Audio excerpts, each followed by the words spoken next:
nó bàn cái nhé. Ý thông này đó.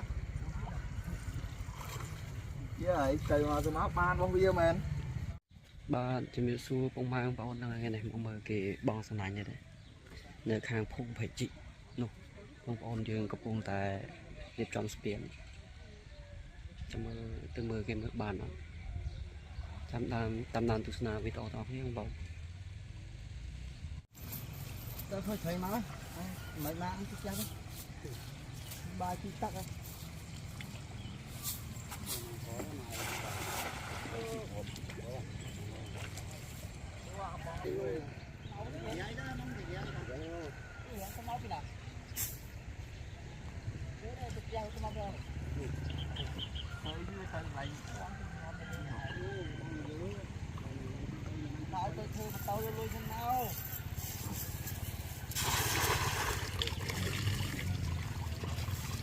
à bóng bóng trâu ấy bóng bóng được quá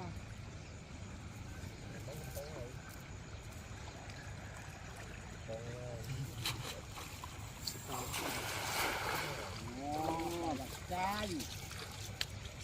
trường tí muối tách sát đi lịch muối ra bài kia hồng chú với con cá không đi vào con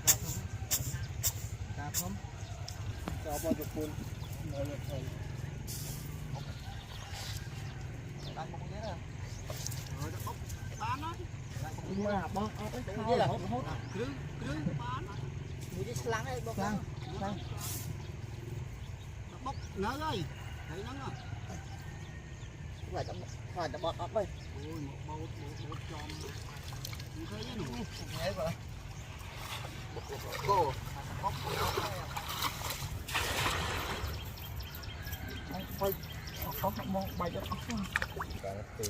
bái mà nè ông có thể hút bái trong viên đó thằng mới ông này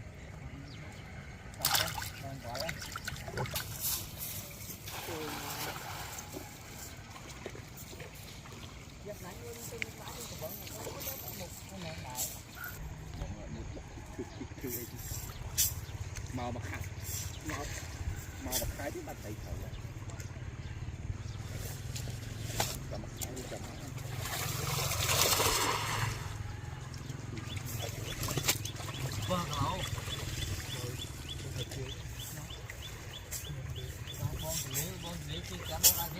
mấy cái tắc hồ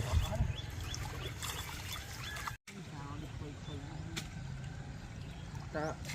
tiền màu bọt ấy đi nhưng mà không chứ thấy được cho bọt à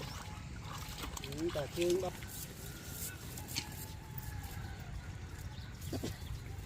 đây trong cút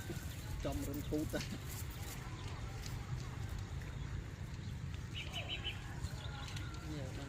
thằng mú luôn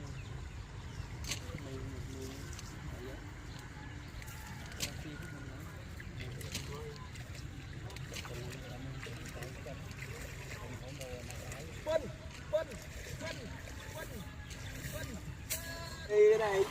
đã như đây công hết thơ không nó sang ăn ba cây muối cho ban muối vậy nè bông muối cho tí nhông 4 kg miệt của nó bông muối đại bông mà đừng đại ơi nhông cho cái lỗ bán còn muối chế vô đại bông rồi con à cái lỗ ơi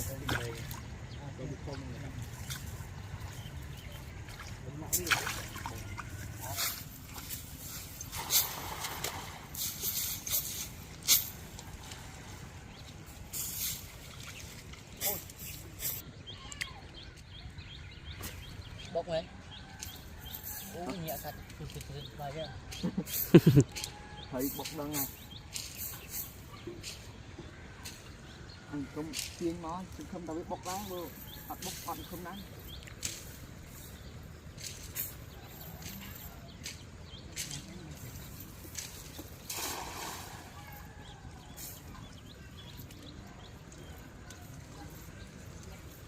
đi tới mày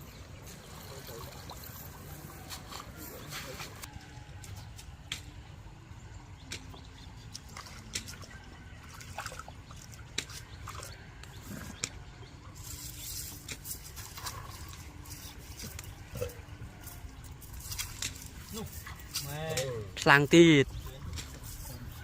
khum có thấy chứ mặt xích ôm mưa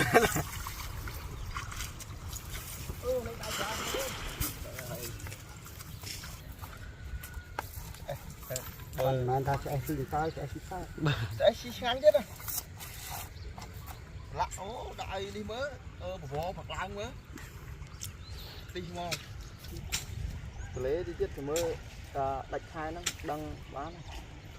này thấy đạch hai thấy xong rồi người đi không mà năng rồi thôi